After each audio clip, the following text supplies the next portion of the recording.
It's been over a year since the Full Send Sims Esports iRacing Spec Miata series has raced at Summit Point, but it's a venue well known to all who have decided to join iRacing as one of the free first circuits made available to new members.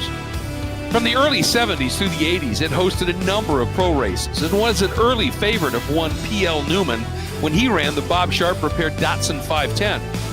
Since the late 80s, however, it rarely holds any pro events, but it has become a very popular destination for various club racing groups and vintage and historic series. And the reason is, it's a wonderful test of driver skill. The track is surprisingly technical in nature, with abrupt elevation changes, and it's hard on tires. It also is unusually long for a club track. Well, tonight it welcomes round 2 of the Full Send Sim Series' 3rd season of 2024. Hi all, and welcome to Summit Point.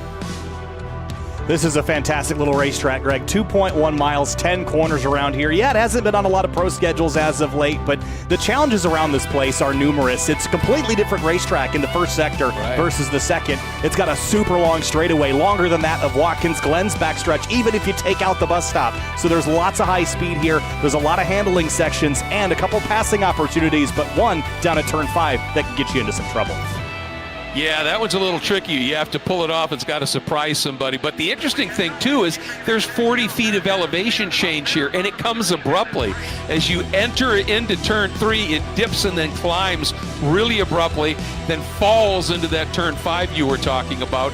And then that whole 6, 7, 8 sequence, really you have to get that right so that you exit 9 with a full head of steam, because you then chop on down to turn 10, which is a critically important corner, because that straight, Kyle, I think it measures almost 3,000 feet. It is a long one. And depending on how you measure it, even a little longer than that, 3,072 by Google Earth standards. But there's a look at it, and it is a long one. And it's got a dotted line right down the center, but pay no mind to that. You'll be changing lanes 3, 4, 5 times. No blinkers involved with this lane change, Greg, as you rumble on down there. This start is always frantic. It gets you into trouble. Let's have a look here at the track map, though. As we mentioned, a couple very distinct sectors, and that middle sector with that run from 5 through 7 is incredibly challenging. You're going to grate those tires. Even though it's not immensely hot here today, it can wear out those tires pretty quickly. Yeah, they call that the wagon wheel, and with good reason. It's a rough run through there in terms of technical and the abuse of tires. But the big thing is to notice turn 1. Obviously, with that long straight, not a lot of speed loss in turn 10. So you're going really fast into turn 1, and it is very much an increasing radius corner. So if you turn in too early, you're just going to push right off. You just want to turn in just right. You don't want to super does allow is a little bit of side-by-side into and through that corner if you get it right, and that's where it's going to be fun. You can see that little elevation drop coming out of the pits in the background, and then of course here is the entry to turn 1, and in these cars they are going to just be chucking it in there. I would think it should be spectacular. Well, qualifying is underway tonight for a second round of our 3rd season of 2024, and some prizes to announce a little bit later as far as hardware prizes and things of the sort for this next season, but we're still fresh out of the action from Barber Motorsports Park last week, where it was Morgan Burkhardt that won a couple of races in a row, one of them in a fairly dominant fashion. But tonight, I don't see Morgan here this evening as of yet, and Jeremy Fairbairn, a relatively new name, or we've seen him on occasion, jumps right up to the top over Camden Hibbett, so a different challenger has appeared in that number 87. Yeah, when we did see Jeremy, he was fast. There was no question about that. He had a couple of really, really solid runs, and so I'm not surprised to see him being a competitive and right up on top here, or near the top, but to see him right on the sharp edge, and he has got Camden Hibbett right behind him. And here we go. This is that tricky little run here. Here's turn 5. And you drop down into it. You can see you can make an outside pass in 4, but here's where if you really get it right, you can dive down the inside and make something. But this is that section you were talking about, Kyle. Hard on tires, really tricky, goes on forever, and you've got to be on the right line so that as you flick through 8 here, you're in the right position to really set sail through 9. And this is one of those corners that is so on edge. If you don't hit it right, you can't stay flat. And because This leads into turn 10, which is one of the fastest corners on the racetrack, and then that 3,000-foot-long front straightaway. It's really the exit out of turn 8 and 9 where you build all of your speed, so you can't give up any momentum there. So if you're side by side, halfway through the lap, you're going to give up speed all the way through it. So it is absolutely critical to be quick through there. And then this long front straightaway, this is going to be king of the drafting tonight. Not quite like Daytona where you get it everywhere. One opportunity into an incredibly heavy braking zone. Making a prediction now, Greg, that more than one engine will get blown on the downshifts into turn 1. Well, I wouldn't be surprised at all the way we heard a couple that were really close in practice, and I wouldn't be at all surprised there. Here's a nice aerial view, and I like this. And you can see how turn 3, when you turn in, you get the compression there, so you can really hustle it in there and get on the throttle sooner. But you see how it kind of comes back at you just a little bit, and you have to thus adjust your pattern, if you will, into that corner.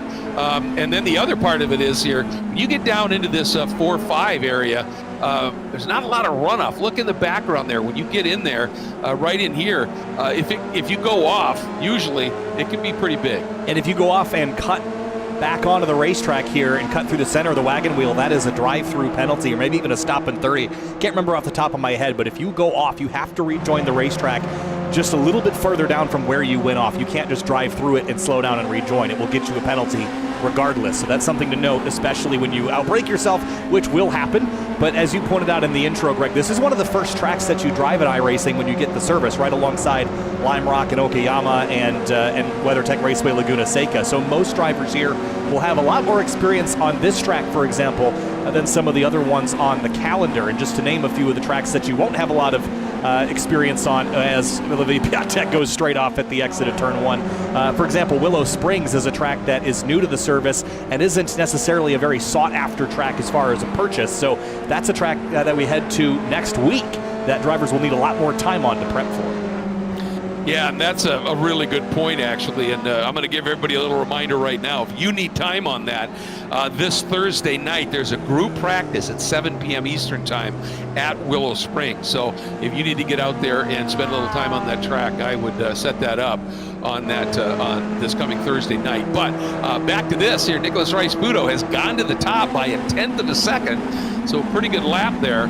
And it looks like there's been some people that have set up some drafting partners. It looked like Olivier Piatek was really hauling Jeremy Fairbairn down that front straight and then just drove straight off so he wouldn't affect him at all getting into the braking zone. And we've seen things like that happening here.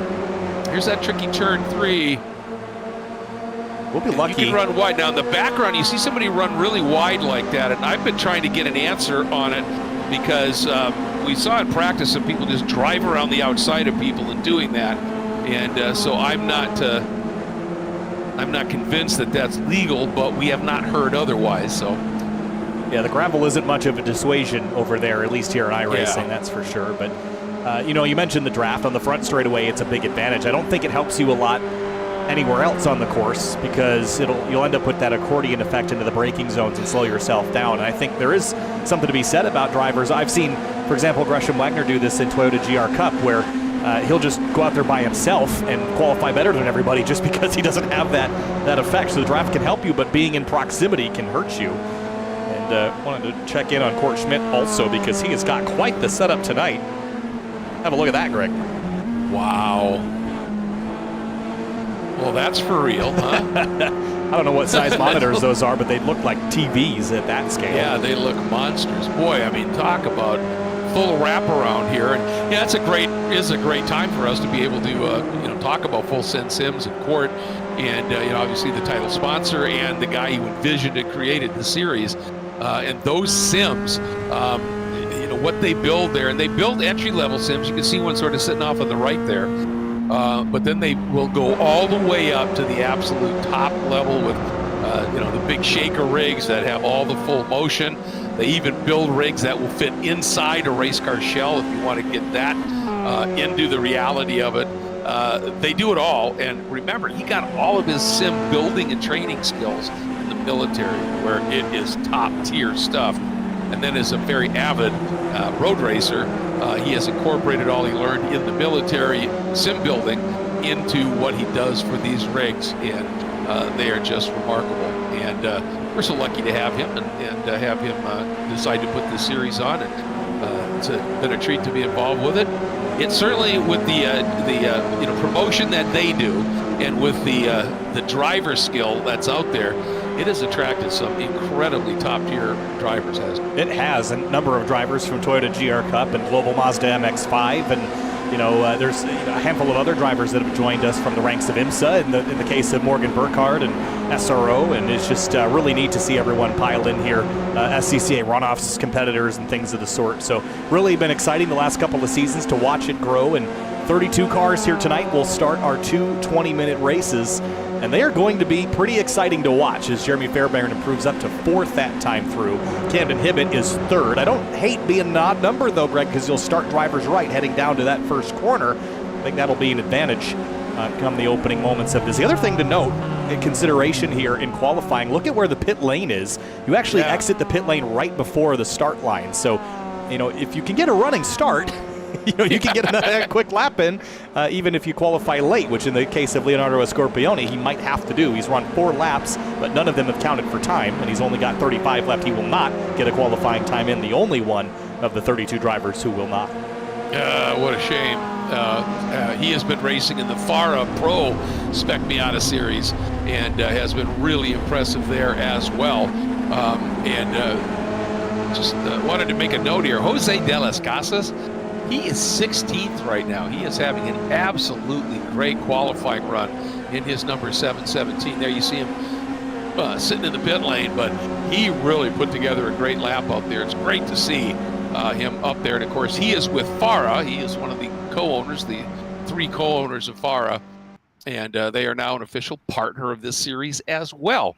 And what FARA does at their events in the real world racing is give both competitors and fans probably the cheapest yet most entertaining experience and bang for the buck you can get. And they have just excelled at that. Multi-class racing, they have formula cars, they have GT cars, they have prototypes, and then they have driver education as well. But they have been absolutely great. It's nice to have them along board with us. And then obviously we've got the sponsors that have been with us since day one. 3P Logistics, race car storage, maintenance, repair, transportation, full logistical support, and Final Turn Motorsports. They do full service prep shop and trackside support as well. Dyno tuning, front running chassis builder, partnered with the best engine builders in the Spec Miata category. And then Wine Country Motorsports, and they joined us midway through that first year. And they have the largest combined inventory of premium race gear brands in the country, and their customer service is the best in the business because they answer the phone when the internet competitors don't. It's always great to have someone on the other end of the line. Whether betcha. You're talking to an internet provider or someone who sells you race car parts, I'll tell you that. Exactly. Well, down to the racetrack, and the grid is waiting for us. It will be a full pace lap around here behind the... or not.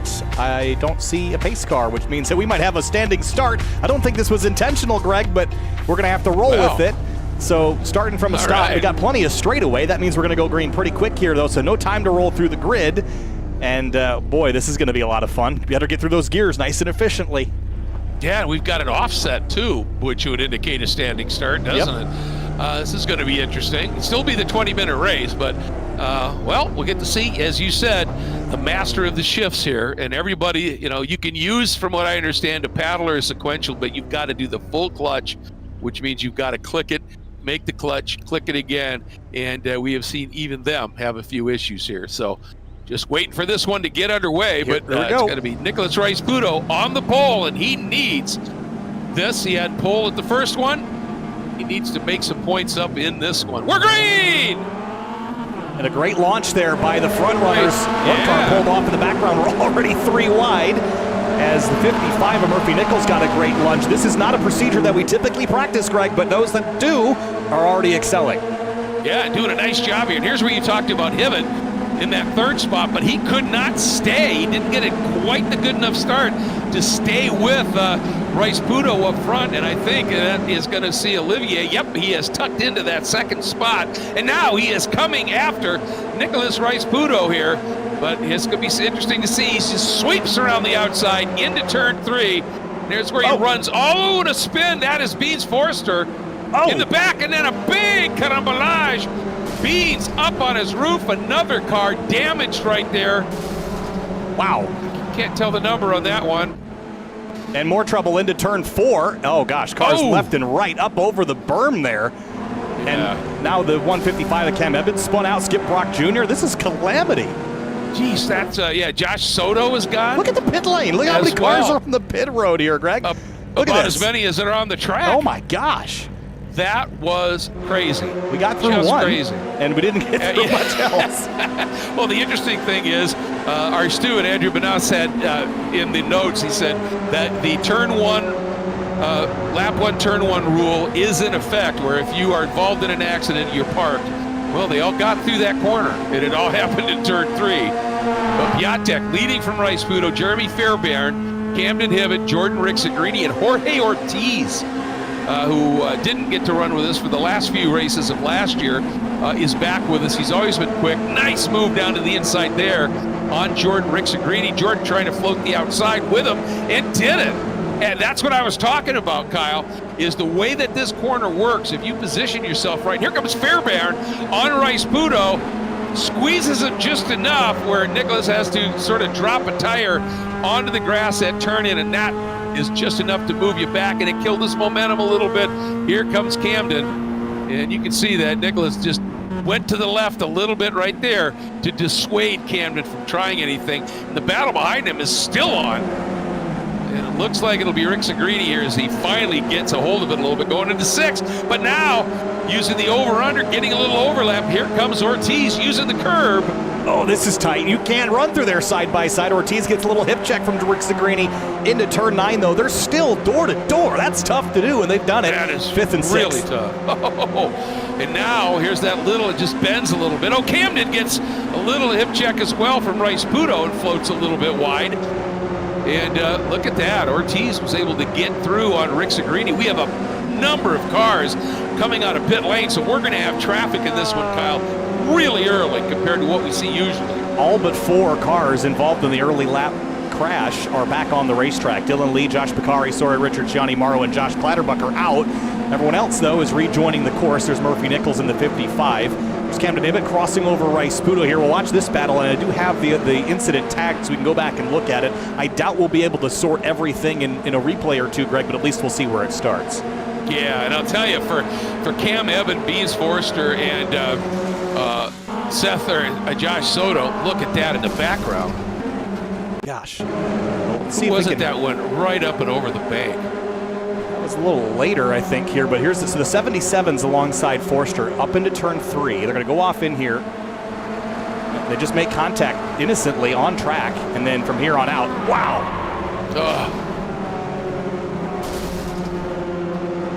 Oh, man, that was seriously, that was Murphy Nichols was the other one that was there, but where's the right in the background here?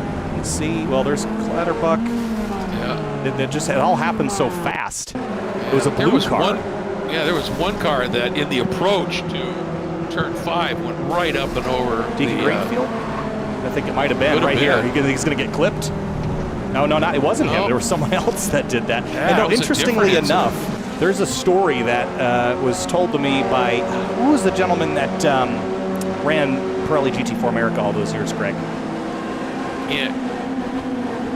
Oh, Scott Bove? Different guy, older guy. I'm trying to remember his name. Older guy. Yeah. I'm not sure. Previous to Bove? You mean who? After, I think. After Bove. Yeah. I'm trying to remember his name. After Bove, I think it was Greg Gill. No. The only one that I'm aware of. Just Pirelli GT4, the series lead. Oh, okay. It's driving me crazy. Jack Baldwin. Jack Baldwin. There we go. Thank you. He told me a story about how he crashed over there on the bank by turn 5, and nobody found him. He just climbed out and walked back over to the paddock. They still didn't know that he had crashed. They just couldn't figure out where he was because he had gone so far off course. I believe it. But that was probably back, I don't know if that was Trans Am or IMSA. I think he said Trans Am back in the day, Yeah, and you imagine 800 horsepower Trans Am cars flogging around this place? Well, that's why he ended up so far off track. And in that era, there were 40 of them, so it was a massive pack here. But with all of that unfolding, Court Schmidt has moved his way up into 13th. contact. Jose De Las Casas up into 11th. What a run for Jose today. Yeah, making good progress. Elliott Burton is as well, and we already documented Jorge Ortiz in the 311 making some moves there. Jim Friedhofer in that orange 89 is up to 14th after starting 25th. But hold that thought, because for the lead, Jeremy Fairbanner's run down Piatek here. Not enough position for an overlap, but he is close. He is close. And the other guy who has really been impressive here, considering I think he was near dead last coming out, was Leonardo Escorpioni, 15th. He's gone through half the field here. Yes, he was helped by all that carnage, but still. Broke through it. One, he didn't get collected in it. That's says enough. Right now, they've dropped Jorge Ortiz just a little bit. And with him is Rick Zagrini. And there's Jose. Oh, I hate it when somebody goes off like that, because they come back on, they can just swat you. Elliott Burton in a very brightly colored Daft Punk. Draft Punk is what's on the side of that. I love it. That's great. How fun is that? P10, and he started back in 15th, so he's making some pretty good progress. And behind Arif Aziz, this is a relatively new competitor to our championship, up to 17th. He's got El Ducharme behind him. Ooh, little lunge into turn 5 there. That's a dicey place to outbreak yourself. And I hate for what happened here to Deacon Greenfield, because he's sporting a very historic graphic package on his car, honoring the Mazda MX-7, not MX-7, RX-7, that ran at Le Mans, I think, in 1994. That had that armature, it's all slightly different colors, but that Courage Motorsport, all of that in the car. I love it when our drivers in the modern era here in these cars have a sense of history, and that's really cool. Yeah, I think that's one of the things that was one of my last week projects for Grid Life, was to make some posters with some of the cars that harken back to different series and eras of motorsport, like BTCC and JTCC and ALMS, and some fun stuff coming that way. But when you can paint a car any color, why not do it in some historic colors, right? Oh, absolutely. Have some fun with it. And Jose now is working through some traffic. That's Dylan Lee that he is chasing here, but Jose is up into 10th. And an absolutely great run. Not a scratch on that car either, which is the important bit.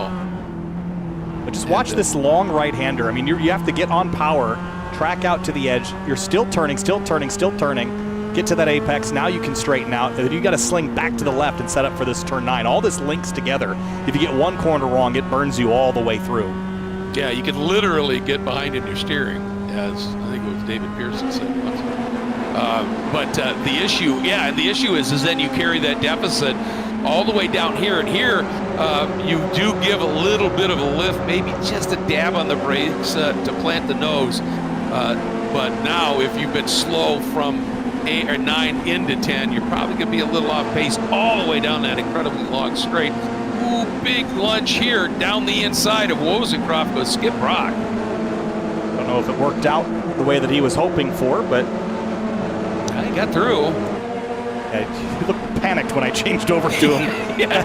It's one of those braking zones that you might accomplish what you want, but you can overheat tires so easily when you're deep in the ABS here. And you got the pass, but it's so on edge there when you're going from so fast to so slow so quickly.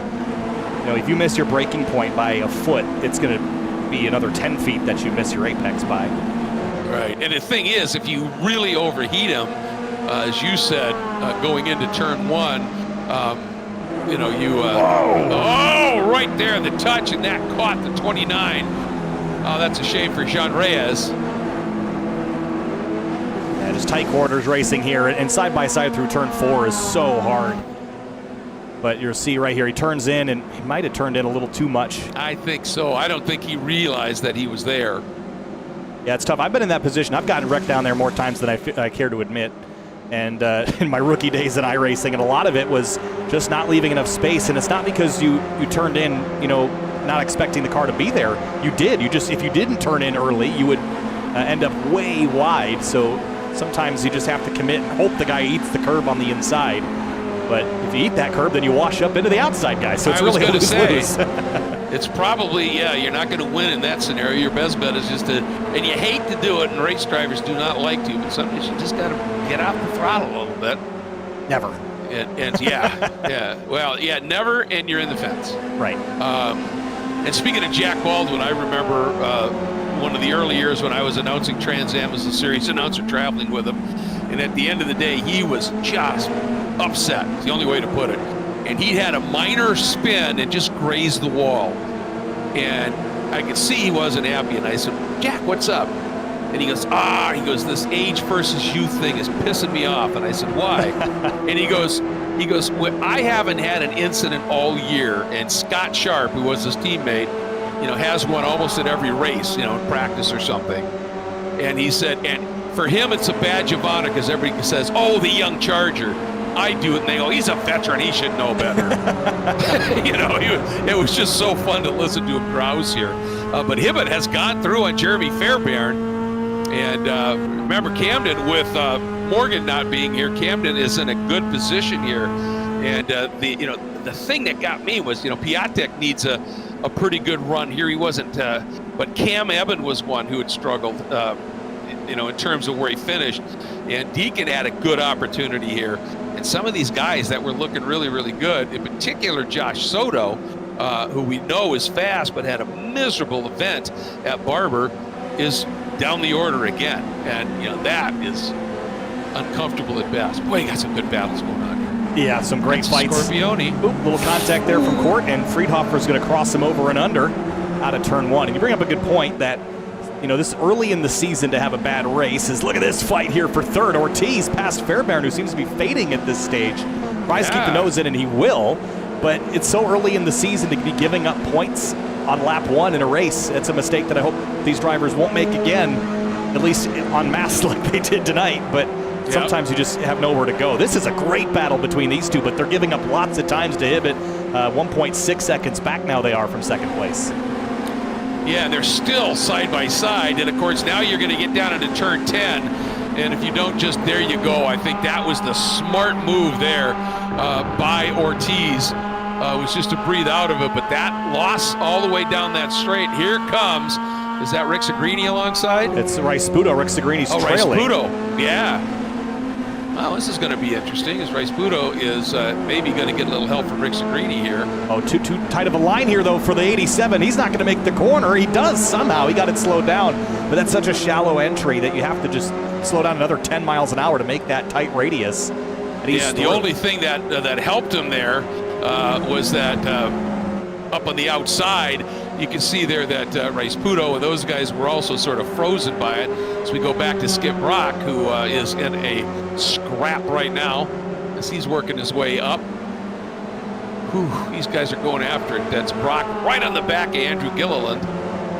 Brock in that blue car with the yellow stripes, Gilliland in the white car with the red hood markings, if you will. There he is. Very talented young. He's up to 7th, 8th, and 9th. To 7th now after starting 11th, and love the American flag flavored gloves he's got on. Yeah, that's fun. See the other wheel rim he's got just behind his elbow there. He's got a Formula style wheel rim that he'll put on when he inevitably drives some sort of prototype or open wheel cars. But tonight it's the round rim because you're going to be using all angles of it tonight. Yeah, absolutely. See the TDC market, but the rest of it, yeah, as you said, you are going to be working that wheel. Yeah, it was fun to watch him turn in, and you could watch the wheel kind of hunt right and left as he was looking for the grip for the car to set. And as soon as it sets, you got to be back on power because it'll cost you a lot if you don't. Ortiz by Fairbairn in turn one opens the door for Rice-Puto. He's going to jam the nose to the inside here, Greg. But now what do you do? Yeah, you're going to be just trapped on the outside here. Rick Segrini is coming up to try and work with him. But let's see what Jordan does. Now they're all just line astern, and I think that was the wise thing because to try and force your way through turn 3 here, not really wise, but man, have they opened up a sizable margin here, haven't they? You look at Rick Segrini, the top 5 or all 6, excuse me, all covered by a second.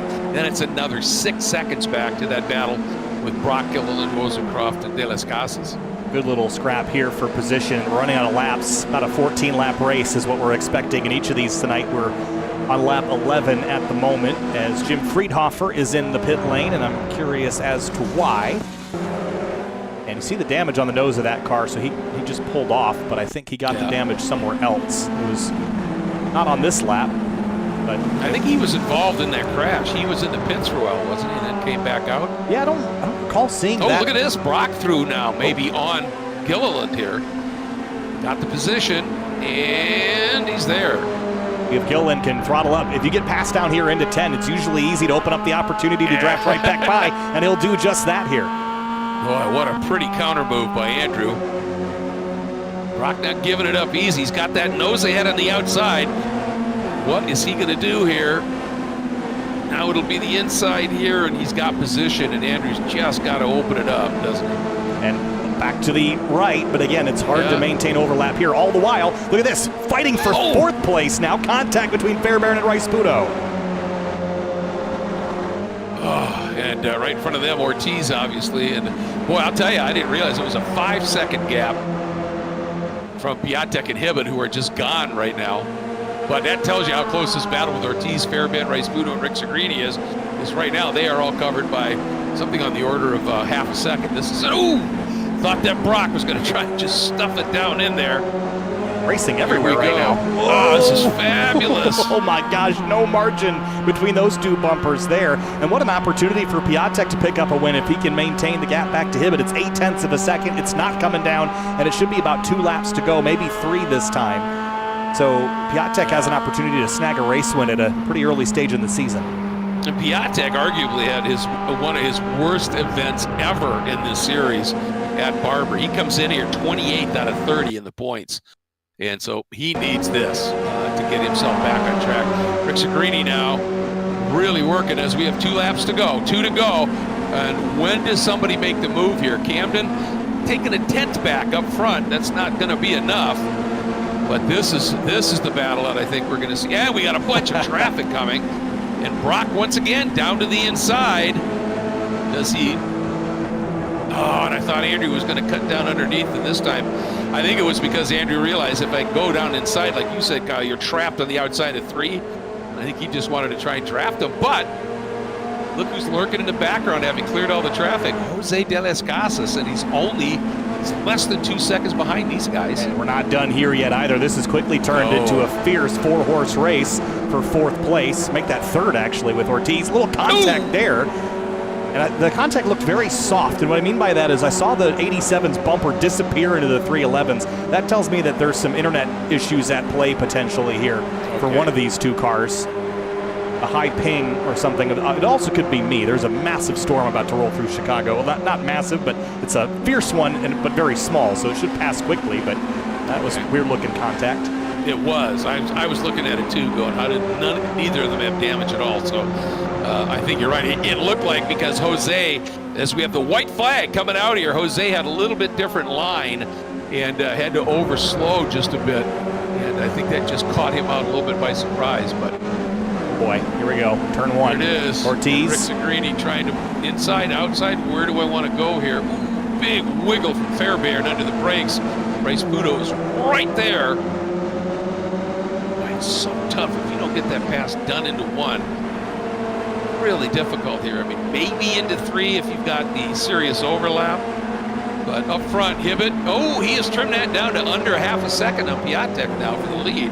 He's running out of corners, though, and I think he is. His last good passing opportunity is now behind him, but he is close enough that if Piatek misses a shift or something, he'll be on top of him into turn 5 and 6 for the last time, and for 4th place. Gosh, this is so tight. Oh, yeah, look at Rick Segrini. Thought he had it for just a second there.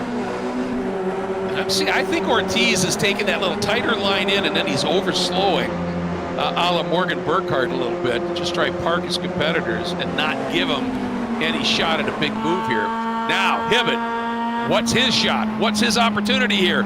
Into turn 9, last turn. Rolling a lot of speed, runs wide, gathers it up, but that's probably going to cost it here.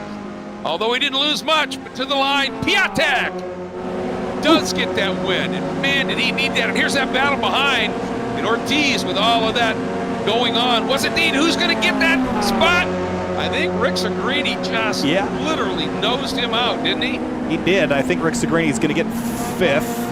over Fairbairn by 9/1000ths of a second between those two. That's about as close as they can get in Miatas at Summit Point. Yeah, wow.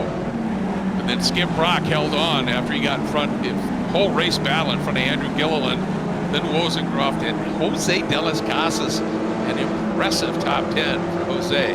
That is pretty cool. Here you see it here. You can see the margins. The top two with those side-by-side runs for everybody battling for third coming through the wagon wheel just checked out. But man, that battle, third, fourth, fifth, and sixth was stellar. And then Brock, Gilliland, Wozencroft also had an absolutely fabulous war as well. But Miata on top.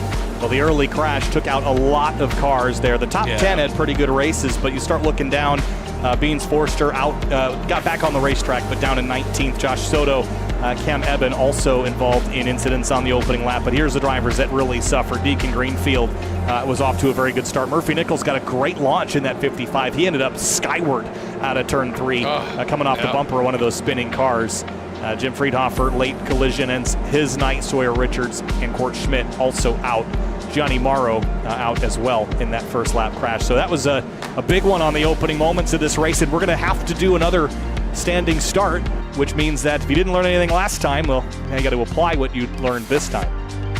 Yeah, and the other thing I was looking at here is Beans, who started in he came in here second in the points on the weekend, and now has had that really tough finish way down the order a bit by his standards, and he was looking like maybe, having a shot, being right in that championship contending.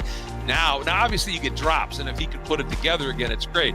But man, you don't want to just be behind the game right out of the gate in the opening few races of the season. Yeah, and as I mentioned earlier, this isn't really a track that you want to have a drop at, right? You want to reserve the drops for the mulligans you need at a track that you're not very experienced with, or that you've got maybe a poor result because you don't have the pace. You don't necessarily want to use the drops on crashes and things. That's what they're there for, but ideally you'd like to drop thirds and fourths and things as you dominate the season. But this is going to be a drop race, I fear, for a lot of drivers that are going to be in the battle for the championship this season. But again, the standing start thing throws some chaos into the mix. The one thing that it might actually help with is that opening corner. Now, I know we crashed out of turn 3, but you can't build a run or cheat the start in any way. Everyone gets the green at the same time, so it kind of reduces a lot of the juking and jiving down to that first corner. That, and you're also arriving at that first corner just a little bit slower because you haven't been rolling through turn 9 up to that start straight. So it really does a couple of nice things. As you said, everybody has kind of an, even launch, if you will, but you're not approaching that first turn at such pace that you can negotiate a little quicker. Clearly, though, you're at normal speed heading into turn 3, and all hell breaks loose there. Well, and the problem is we've seen, haven't we, Kyle? It's the second race when things tend to get a little crazy. So let's hope everybody will sort of tamp things down a bit here. Well, usually the second race is busier, if you want to call it that, because everyone got overconfident from race 1. I don't think that's going to happen necessarily in this race, but it's possible. The thing to note, though, is that crash at turn 3 wasn't because someone ran wide and came back on the racetrack, how I thought we'd see a crash over there. It was just two guys going for the same place on the racetrack, and it created a blockage over a blind crest. That's never going to end well, and it certainly didn't in that first race.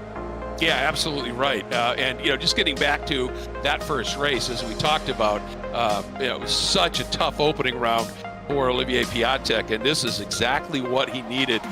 One, not just to, get himself some good, valuable points and everything, but I think confidence. When you come in and you start the season and you have the truly bad, and it wasn't his fault, he got taken out in a couple of wrecks. Now to have the opportunity with a win here and start up front and really be able to go after it.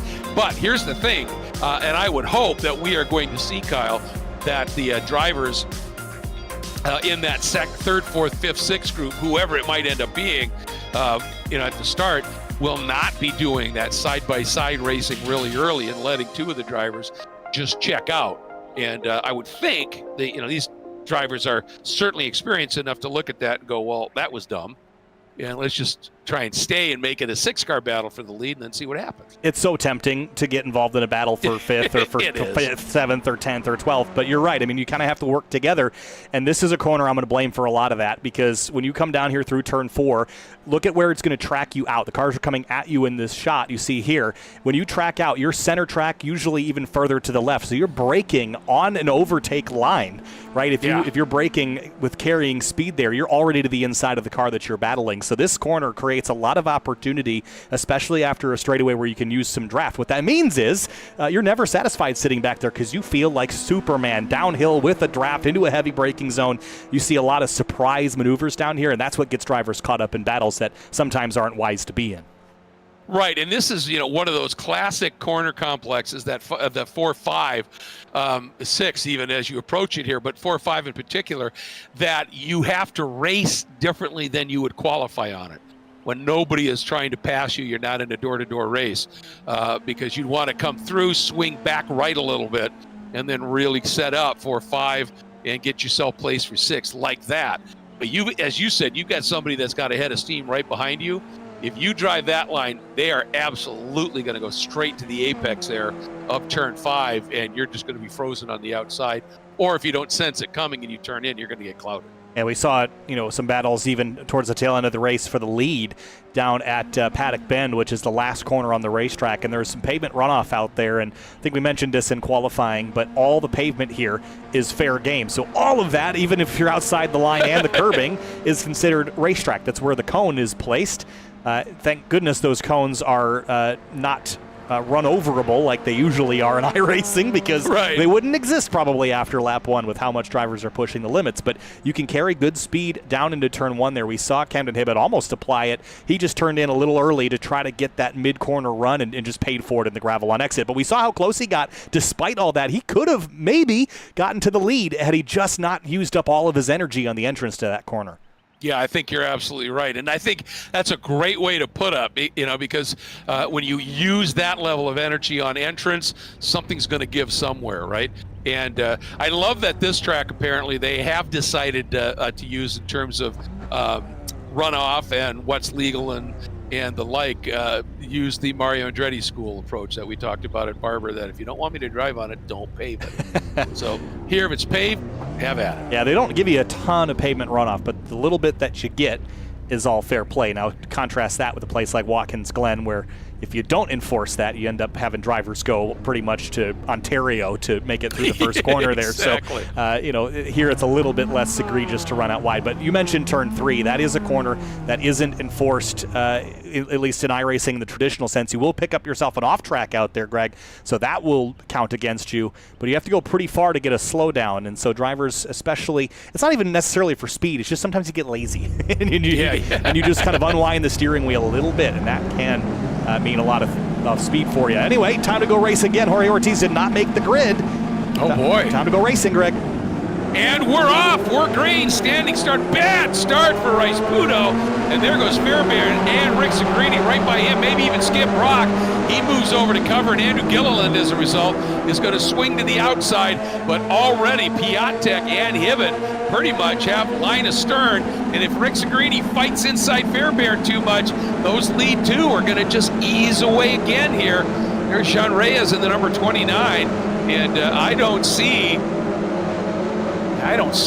Ortiz anywhere. Nope. So didn't make the grid, didn't join afterwards. So we're all the way up to turn 3, and with 28 cars in this race versus the 32 we had in the first one. Car off in the background in a big way. That's Cam Evan hard into the tire barriers with the right side.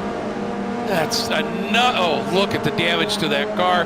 That's the second race. And I mean, he had problems in one of the races at Barber too. He has got to be gutted. We know how fast he is. That's just frustration central right there, no question. Look at this mess back here. A lot of those full send Sims liveries back here. George Schmidt is one there. of them. Got right into the back of the 73 there. This math ain't mathin'. I don't know about this. Oh, man. I like that. This math ain't mathin'. Nice. Nice. Yeah, this is a great little scrap back here, isn't it? 70 of L. Sharp, the orange car. There's Cord Schmidt right behind him. There's Buttermore. He's under attack from Clatterback. For the lead, here comes Hibbett. Oh, Hibbett not wanting to waste time. And this is exactly what Fairbairn, Rick Zagrini, and Rice Pudo wanted. This side-by-side battle. And I think you just saw a very smart play there. But it really, even that little bit, didn't it? Look at this. That group is on them. And I think Piatek said, he could see it coming, lifted to try and just keep their momentum alive into the turn. But Fairbairn was having none of it. Rick Segrini and Rice Puto are now going to work together furiously, I would think. And here's that tricky math again. Oh, trouble. And does he get the save done? He does. Kind of. Tucker Hang on to it. The 173, little contact there with Jose de las Casas, and Jose had a bit of an awkward turn 1. I saw him a little sideways, so he lost some positions and wasn't about to give that one up at turn 3. Yeah, boy, here we go. It's on once again here. There's Beans, and of course Beans, he's already up to 11th. So, and he fought himself back to the pack a little bit here, and he is only 2 behind him is this guy, Deacon Greenfield, who started 20th, and he's up to 13th already. And I think he might be a little nonplussed here because he got caught out in that Schmalz. Forster trying to make up ground on De Las Casas here through turn 10, and he got alongside. I don't know that he's going to clear him, and they kind of swerved at each other there a little bit. And yeah, lead again, just keeping an eye on these two for the moment. Fairbairn is there. Look, with that draft, look at Rick Segrini and Rice Puto. We have what we wanted, a 5-car scrap for the lead. Now we've got them 5 abreast. Okay, I was exaggerating a little, but in this battle here, which is absolutely stellar, Beans Forster working his way up, did get through on De Las Casas. So that puts Beans into the top 10, and here comes Jean Reyes down inside Soto. Soto also trying to put one together, and he's got the long run off here. Yeah, that's going to cost him some time. He's going to lose another spot here to Hayden Manis in the 65. And otherwise, this has been a much calmer start to this race. We've only got 2 cars out, Charles Vaccaro and Cam Eben, who we saw get the wall out of 3 on the opening lap. 3rd place, Jordan Rick Segrini wants it from Fairbairn, and this is the battle that Piatek and Hibbett need to break away. Exactly, and Rick Segrini, boy, I'll tell you, I know Fairbairn doesn't want to give it up, but boy, this side-by-side, this is what happened last time. Oh, and Rice Puto wants the inside at 9. Realized that wasn't probably going to work, but look at the gap, just that fast. It goes from under, about 2/3 of a second up to a second from Hibbett and Piatek back. And I understand, man, you think I'm faster, let me through. And the guy in front of you says, no, I just had a little mistake, I'm faster. And pretty soon the 2 guys out in front say, no, we're faster. Just need the strongest locomotive to pull the train. And yeah, exactly. You're spent all the time in the yard figuring out which order they go in. There's other freight that should be shipped, Greg, and right now these front 2 have just set sail. And they're playing the game, too. They're working together so well that they're not leaving an opportunity for anybody to come run them back down. No, they're not. It's pretty mistake-free. I mean, they're running really close concert. And I got to remember to rewatch this and write that metaphor you just had. It was long but accurate. I liked it. And through turn 6 and 7 now. This is that long right-hander. And Rick Segrini picked up a little time there in that sector. He did. That line that he has worked really well. And how about a shout out here to Gilliland and Brock, who glommed on to the back of the group of those front runners. A little bit of a gap back to Wozencroft, but Andrew doing a really nice job here sticking with Fairbairn. Eat the curb there on the inside of 10. Yeah, eat the curb, chow the cone, get on with it. Yeah, they're pretty smooth around here, so you can, with the exception of maybe the apex at 3, and it's smooth, but it's tall. Yeah. You can use them quite a bit to help rotate the car. But Rick Segrini now, leading this charge, has kind of a rundown. Well, we'll see Rice Puto overshoot turn 1. That's going to open the door for Fairbairn, but Segrini acting like the draft bridge between the front 2 and the rest of the field, and that's caught everybody back up. Yeah, now I thought for a minute Rice Puto was going to try and stay outside. He knew that was going to cost them, so he just got back in line once again. And love these corners where they come back on themselves just a little bit. It makes it so easy to really overshoot it. And it's fun to watch as they come through here. And really that margin at the front has gone again. And let's see now if Rick Segrini, with that line he used here through the wagon wheel previously, where he opened it up on Fairbairn a bit, and he's doing it again, but not gaining noticeably on Piatek, is he? I think he's close enough now that he's in the draft. I just don't know how much it's going to gain him. It's not going to be The draft here isn't a free pass to pass somebody. It's not going to make up that much of a gap, but it will keep you in tow if you're a tenth or two off a lap. And Beans Forster and Elliott Burton trading spots, and I say trading because Burton just pulled over to the right, stomped on the brake pedal and let Forster go. Maybe he thinks that he's quicker and he can catch Rosencroft and bring them up to the front group as Piatek has a look at the leader, Greg. Oh, well, here we go. This is going to be interesting here, isn't it? Down to the inside. He's got the position. How hard is Camden going to fight him around the outside? Ooh, Rick Zagrini trying to roll that outside, but he opened the door up, but he did carry more speed as Fairbairn had to pinch his exit just a little bit. And these two guys up front are still side by side. And now Hibbett is going to take it back again into turn 3. But Piatek cuts underneath, and he is going to have position here. He'll be on the outside a little bit through 4, but he's got position solidly for 5. If he can stay there now, and Hibbett was going to shut the door and close it, and he realized if he did, there was probably going to be a little contact. Look at this.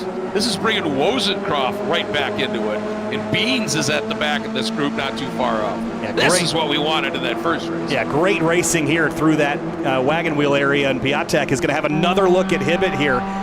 But Hibbett closes the door for a moment. Piatek's going to open it at 10. This is a huge opportunity for Rick Zagrini. If I'm in that 108, I sit back here, I wait for these two to run side by side, and I bounce on it through turn 10. Here we go. Contact between the leaders. Yes, and that moved Hibbett way offline, and here comes Rick Zagrini. Bryce Puto tucking right behind him. We're 3 abreast down the front straight. Rick Zagrini at the line, officially in the lead. And Bryce Puto, I think, has got position too. And look at Gilliland trying to get up and maybe help out Camden. And Piatek absolutely stuffs that. Wow, what a move there. And you know what? That started by Piatek. Basically, that whole thing started by Piatek as he came through 8 and how he squared up to get through 9. And then wisely tucked in behind him and used that little draft and popped the nose out. When this settles a bit, I hope we go back and see that, because that was really brilliant by Olivier. Yeah, Piatek just took the baseball bat to the hornet's nest there at turn 10. It just absolutely lit everybody up. I mean, that's racing. Sometimes your attempt to overtake is going to hurt you, but go back again to this was down into 5, but we'll fast forward here a little bit as they came through turn 9. Right here now. Oh, go back just a little bit more if you can. Go back to his exit from 7 and 8. There you go. And watch what he does here. Can you see how he pops way over, then turns, gets to the throttle a little sooner. Hibbett moves over. He takes that little bit of toe, but he's still got the momentum and speed, and that is what gave him that little bit of a nose alongside. And that gave him the turn in here. And then he really ate the inside curve. There was that little touch. Look at this. I mean, this is fantastic. And Bryce Puto assisted Jordan Rick Zagrini along. And while he did that, I don't know how long it's going to last for, because they're under fire again into turn 1. Half the race down, half to go. And it's a battle for second behind Rick Zagrini. Yep, and Bryce Puto up on the outside, Hibbett on the inside here. And if this stays put, it should be okay for Bryce Puto. Unless there's enough. He's getting a nice side draft and even a little draft there from Rick Zagrini. Wow. That was some great stuff too. But look at that side by side through that turn gave Rick Zagrini that little bit of an edge. He's such momentum here. And that allowed him. Look at Gilliland way down to the inside on Piatek, and somehow they made it through. Little front to rear contact at the tail of that group, I think, with the 87, the 32 maybe, just a little push and shove, but they all get out of it all right. Forster now is on the defense. He's up at his 6th. Fairbairn jumps on the brakes, and I think he has either broken something. It looks like there's some maybe suspension damage on that 87. Oh, man. But Hibbett was thinking it there, and when Rick Zagrini, when those two guys behind him went side by side through 3, and it gave him that little bit of a nose ahead, he was able to drive the qualifying line through 4 into 5, and it gave him about 5 car lengths briefly. But now Bryce Puto is coming back, and Nicholas, he too, after a sort of a problematic first race, not horrible, but had a pole and then just dropped back in the first race and couldn't really recover from that. He too, if he wants to be in this championship, wants to get just the momentum right in here. You know, drops, points, whatever, but just get the momentum back in your circle here and get back up front. Piatek, big off. So the battle for the lead, which was Piatek and Hibbett, they've now dropped to third and fourth after the battles of the last few laps. Rick Segrini didn't even defend that run into 5 as Hibbett drives into the back there of Rice-Budo for a moment. But look at what Gilliland did here on Piatek. Yeah, on the outside, but it's tough to hold the line out there. It might even open the door for Forster. Yeah, Beans has position now. Andrews has got to stay put. Force that inside. Hold your line here. This is going to be tough. If he can keep the overlap on Beans, see, he's a little frustrated by that. You got enough time to think on these straightaways with these MX-5s, but he did exactly the right thing. He held that was genius, honestly, Greg.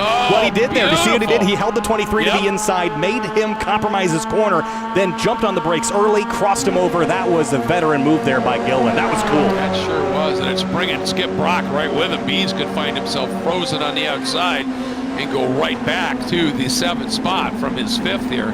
3 abreast at the turn into 1. It's going to get squeezed here. Yep. Boy, see, and there goes that group up front. The top 4 are now checking out here as we have, well, God, this has flown by, Kyle. 6.5 minutes to go. Yeah, quick laps. Oh, little contact there. I was going to mention that entrance to turn 3, you can end up in the grass really easily there. But Gilliland and Forster continue to battle very fiercely. And for second place, this is bare-knuckle brawl here between, trouble, the 0-3. Rice-Budo's gone in the wall. Huge hit. Massive damage, and he had worked his way brilliantly up into position. He is going to be beside himself here. Gosh, that was what happened. That was one of the worst crashes we've seen. Yeah, just speared up. Oh, gosh. That's a hard hit. And I don't know how to read this one from the angles we've seen. We'll maybe look at it from above. It'll give us a slightly better perspective, but if the trees will give us a view of it. Not really. They just kind of approached each other at the center of the track. Yeah.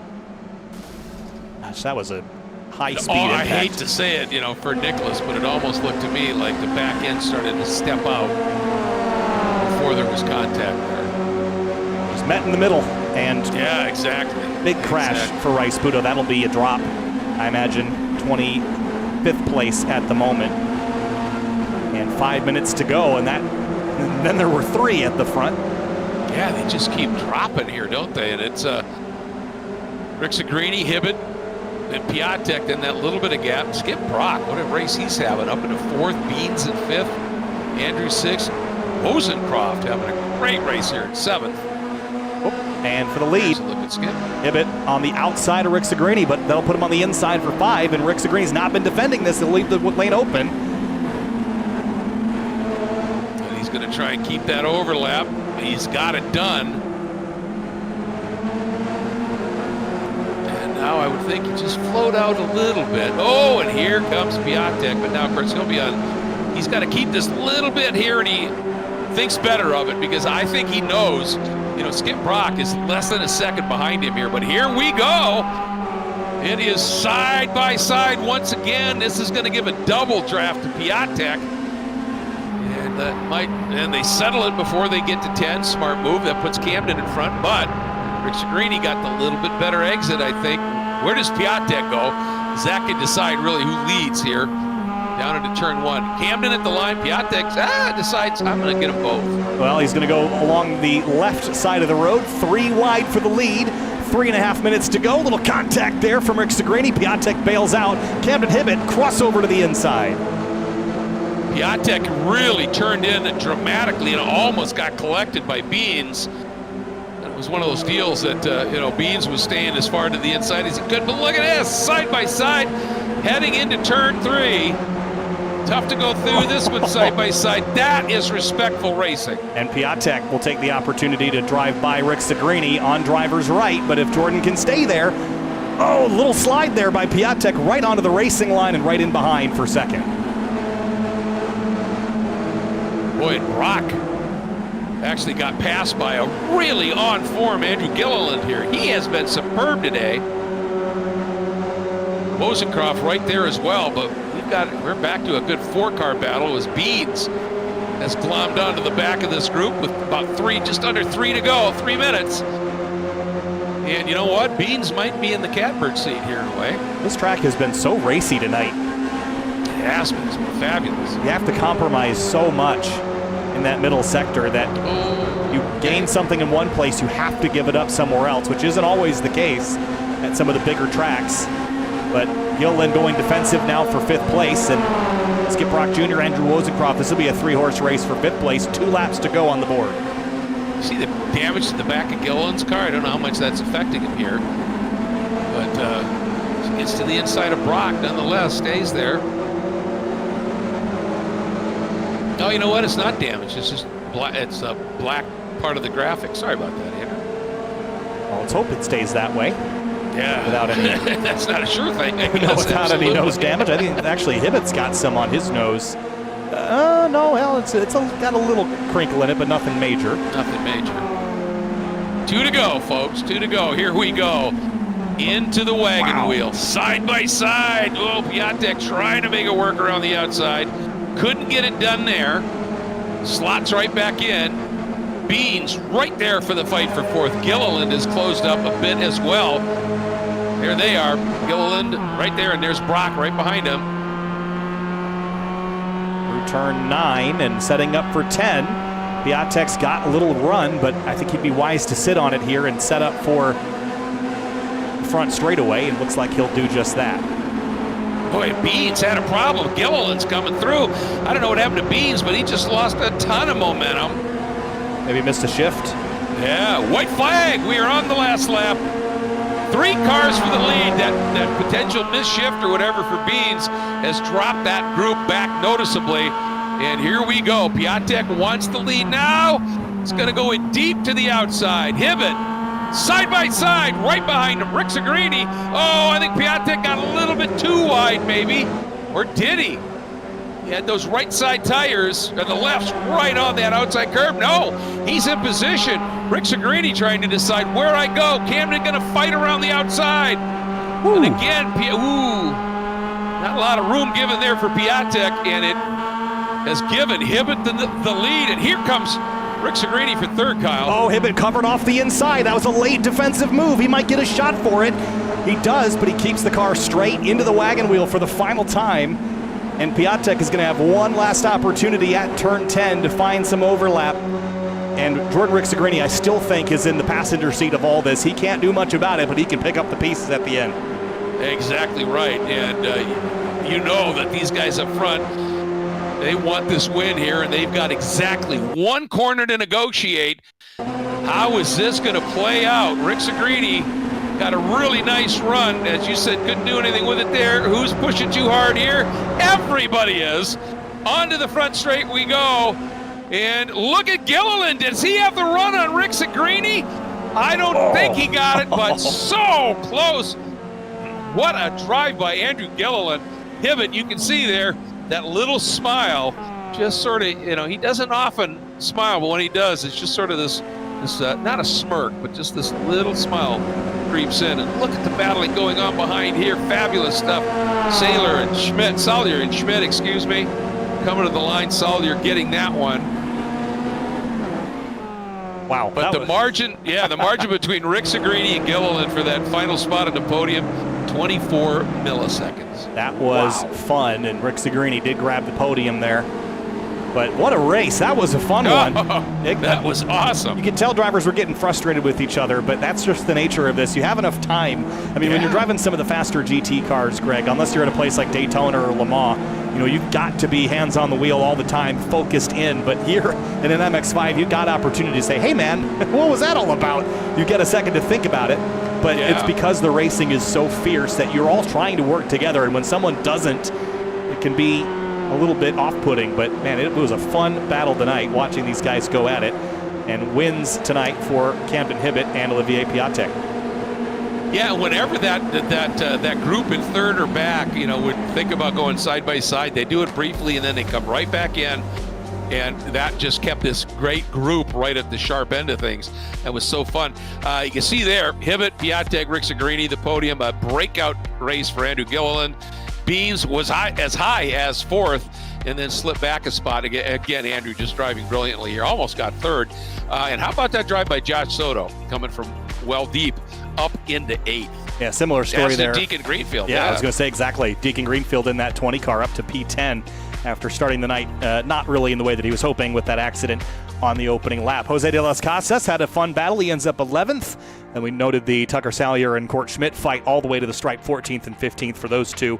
And the rest of the field finishing out inside the top 20. And I think notable poor races here. Murphy Nichols, I didn't exactly see what happened to the 55, but no. Had good pace at the starts of these things. Couldn't finish it out. Cam Eben with that big crash in the early stages, and then Vaccaro and Ortiz. Ortiz never took the green in that second race. Not sure why. Yeah, interesting. After having such a run in that first one. Any chance we could go, and I hate it for Leonardo Scarpioni with that amazing run in the first race and then got involved in an incident in the second race. Go back to the with a lap and a half to go as they were coming through the wagon wheel. I'm just interested in what happened to Beans, because he was solidly in fourth and pretty clear of Gilliland and Brock. We'll have to skip ahead here a little bit, so bear with me, but yeah, this was lap 10, so this will be 11. Was it lap 12 that he had that issue? I think so, yeah. With they were coming around to start the last lap. Not quite yet. Quickest lap times ever at Summit Point today. Yeah, that's prototype stuff. I just didn't mark this, so here's that pass you were talking about, and we can ride on board with Beans, and that'll kind of give us an idea of what happened. Let's listen. See, it happened even before there. I wonder if he, because they just started driving away. So he lets Gilliland go, but I wonder. I think he's in fifth gear. Is he not? Okay, so something was going on with the shifting. Yep, that's what it was. Yep. It almost sounded like he was just completely in the wrong gear, but no, he just missed it. And I mentioned how critical it was to get it right beforehand. I mean, you have to get it right in turn 7 and 8, because it will cost you all the way around this lap. So that was fun. Let's go back and chat with a couple drivers. Let's talk with Andrew Gilliland, because he finished fourth in this one, but Andrew Gilliland had an amazing race. Andrew, tonight we could tell it got pretty fierce at times, but man, it was fun to watch you battle there, especially with Beans Forster at the end. We saw him kind of miss a couple shifts. You got into P4 and then almost had a podium there right behind Jordan Rick Segrini. Yeah, man, that was electric towards the end. I'm so happy. I'm going to cherish this P4 finish for a while, man. This is just great improvement for me, and I'm really excited to be up here in the top 5. Well, I'll tell you, Andrew, your form at the start of the season has just been there. And, I'm not trying to make you feel bad. I just want you to know how close you were to getting a podium. It was 24 one-thousandths of a second, man.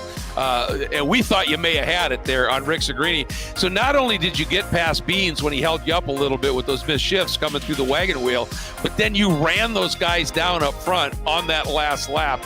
That was superb, man. Yeah, thank you guys. It was a little bit tough having a little bit of front end damage from a couple of battles prior, but it was awesome, man. I'm really happy. Well, you should be. You should be. Enjoy this one, and we can't wait to see you at Willow Springs at the next one. The way you're driving, it's going to be a show. Thank you, guys. Appreciate it, Andrew. Thanks a lot.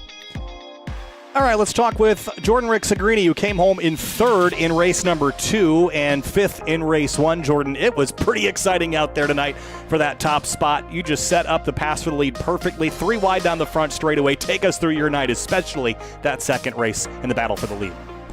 Yeah, we kind of lost them right off the start there, and me and Bryce Pito got around and had to really work together to get charged to catch up to Camden and Oliver, because they were flying up there. And once we got to them, it looked like they were working together, and then once we caught them, it seemed like they started to want to battle.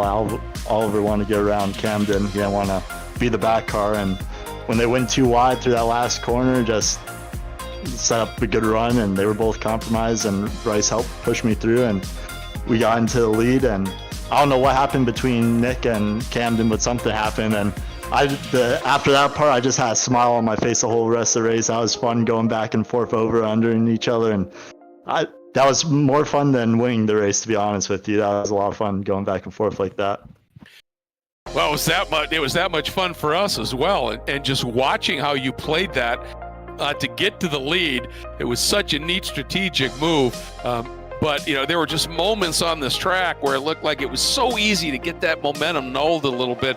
I really thought you had a chance for a break once you got to the front, and then you got that absolutely great run through turn 3, and you got up into that 4 or 5, and you could drive it like a qualifying lap where you could swing right at the exit of 4 and really hustle it through 5. You got a little bit of a gap, but, I think it was those two guys behind you were able to run together, and that's what probably had them run you down, yeah? Yeah, for sure. I had a decent sized gap, and I was trying to break the draft going down the straightaways, but the track's just too hard with these cars with the open top. The draft is in effect for so far back. I was right on the edge. I need like a 10th or 2 more, but they just stuck together too well. They knew what they had to do to catch me, like me and Nick did to catch them, and they got the job done. Yeah, they did. But I got to tell you, one of the things I really enjoy about watching you race is the respect you give your other competitors.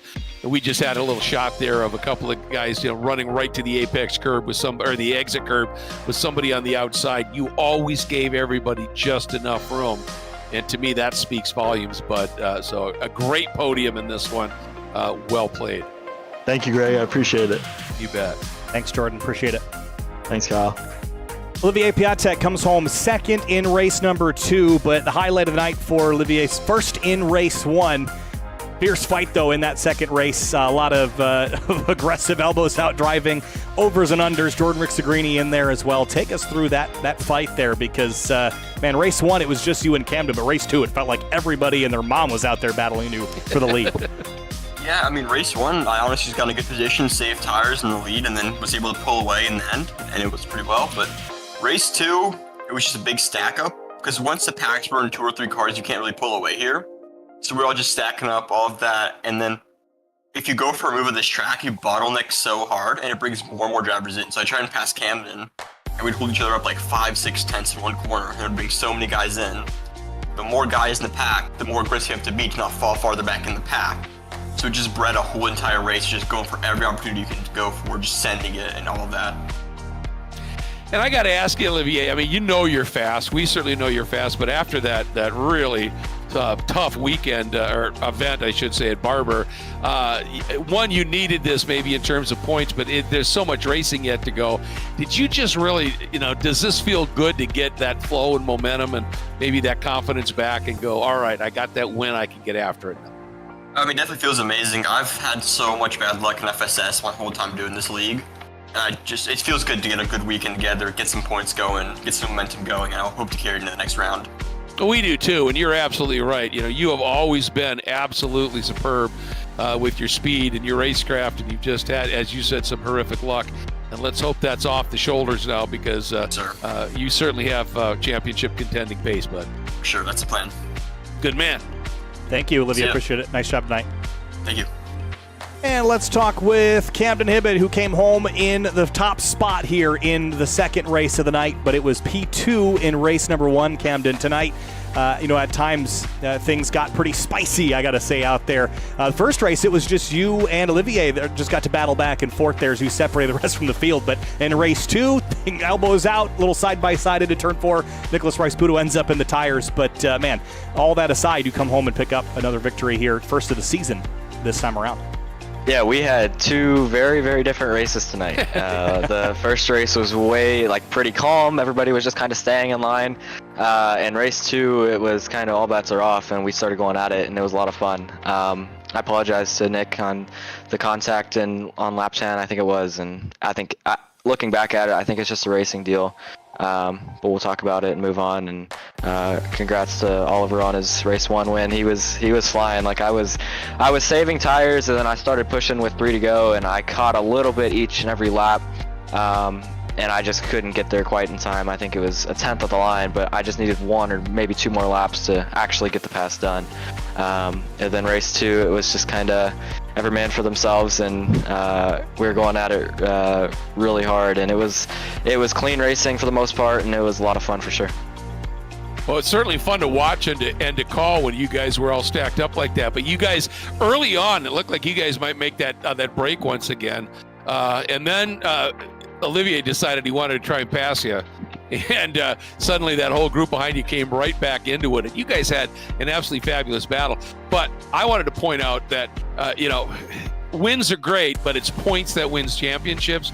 And I know there's lots of drops, but you now have 4 consecutive podiums, including a win. That's, only Rick Segrini has 3 podiums. You are off to a great start once again. It just seems like you've just really found your stride. You showed it last season with that title, and you've lost nothing here, man. Great to see. No, I appreciate it. It was 3 podiums. I unfortunately got 5th in race 1 at Barber, so as much as I would love for it to be 4 podiums, it was 3. Yeah. But it has been a pretty good start to the season. Obviously, Morgan not being here tonight was a good opportunity to score some points. Yeah. I wasn't expecting the field to be this tight tonight, honestly. I thought it was going to be, obviously, it's never easy to score points in this series. I mean, everybody is so close, but there were a lot of cars tonight that could have won that race, way more than I was expecting. And it was a tough points grab. We were talking about it, and if Morgan would have been here, it would have been all-out brawl. I mean, it would have been crazy. Oh, yeah. So I'm looking forward to seeing him hopefully back next week.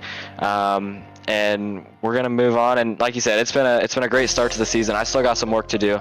Not necessarily the driving that I want to put out from myself necessarily. I'm still working on trying to find a little bit more of that raw pace. I mean, you look at Morgan and he can drive away from the field.